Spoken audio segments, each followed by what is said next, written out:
Asiatic elephant और African elephant में एक बहुत बड़ा फ़र्क ये है कि अफ्रीकन एलिफेंट जब हमला करते हैं तो कई बार झुंड में, अगर वो 20 हाथी हैं तो हो सकता है 20 के 20 हाथी आपके ऊपर टूट पड़े।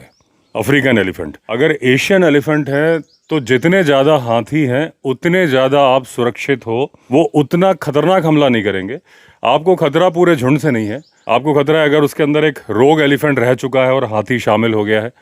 कोई ऐसा हाथी जो कि मस्त पीरियड में है, जब उसका टेस्टोस्टेरोन लेवल 50% बढ़ जाता है, वो आप पे अटैक कर सकता है। या फिर कोई माँ जिसको खतरा लग रहा है अपने बच्चों पर आपसे, वो अपनी जान देकर भी अपने बच्चों की रक्षा करती है, वो आप पे अटैक कर सकते हैं। लेकिन वो इंडिविजुअल अटैक होगा। 20 हाथी है तो एक ही कर रहा होगा, ऐसा नहीं कि 20 के 20 हाथी आपकी गाड़ी पर टूट पड़े।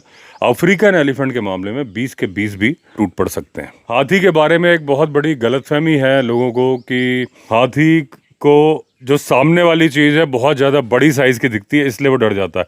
टाइगर से भी इसलिए डरता है क्योंकि टाइगर उसको अपने से बड़ा दिखाई देता है। ये बात केनेथ एंडरसन ने बोली थी, लेकिन देखिए कोई भी परफेक्ट नहीं होता। ना केनेथ एंडरसन परफेक्ट है, ना कॉर्बेट परफेक्ट है, ना आप परफेक्ट हो, ना मैं परफेक्ट हूँ। जरूरी नहीं कि हर वक्त हर आदमी हर बात सही बोले। ये बिल्कुल गलत बात है कि हाथी को सामने वाली चीज़ बहुत ज़्यादा बड़ी दिखती है।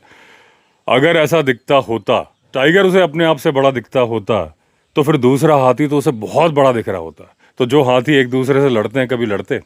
क्योंकि सामने वाला हाथी तो उसे बहुत बड़ा दिख रहा है। हाथी की देखने की क्षमता कमजोर होती है, उसकी आंखें साइड में होती हैं। तो उस जब साइड में देख रहा है, एक आंख से देख रहा है, तो यूनिकुलर विजन है। जब वो सामने देख रहा है तो बाइनोकुलर विजन है, यानी कि दोनों आंखों का विजन आ जाता है। कुछ कुछ आप कल्पना कर लीजिए कि कोई किसी आदमी को पढ़ने का चश्मा लगता है, नॉर्मल वो पढ़ सकता है, लेकिन अचानक उसे देखा रहा है ये क्या लिखा है, तो चश्मा पहन के देखता है ध्यान से।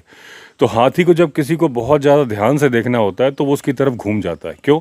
उससे दोनों आंखों की देखने की क्षमता का इस्तेमाल करता है, बाइनोकुलर विजन। मेरे साथ एक बार ऐसा हो चुका है, मखना एलिफेंट बिल्कुल मेरे बगल से जा रहा था और मेरी गाड़ी के बगल में आके अचानक मेरी तरफ घूम के खड़ा हो गया था। मुझे लगा ये अटैक करने वाला है, लेकिन वो अटैक नहीं, वो ध्यान दे रहा था कि क्या चीज़ है। लेकिन क्योंकि मैंने ऐसी कोई हरकत नहीं की कि वो प्रोवोक हो, तो फिर वो पलटा चला गया था। तो हाथी की देखने की क्षमता कम है, उसके सूंघने की बहुत अच्छी है, उसके सुनने की बहुत ही बढ़िया है। लेकिन हाथी की एक खास बात है कि उसे सफेद रंग बिल्कुल नहीं पसंद। साउथ इंडिया में कई जगह पे ऐसा जहां हाथियों के इलाके बहुत ज्यादा हैं, तो माइलस्टोन भी सफेद रंग की जगह काले रंग से पोते जाते हैं। नहीं तो हाथी उस माइलस्टोन को, बोर्ड को तोड़ देता है। एक शोलगा जनजाति के व्यक्ति के साथ एक अंग्रेज साहब जा रहे थे, उन्होंने पहनी थी सफेद रंग की हैट। अचानक से हाथी सामने आ गया, उसने चार्ज कर दिया। अब वो शोलगा जनजाति का आदमी तेजी से आगे निकल रहा, भाग के उसने साहब से बोला कि अपनी हैट दूर फेंक दो। भागते भागते जो साहब जो पीछे छूट रहे थे, अंग्रेज साहब, उन्होंने अपनी हैट फेंक दी पीछे। उसने तहस नहस कर दिया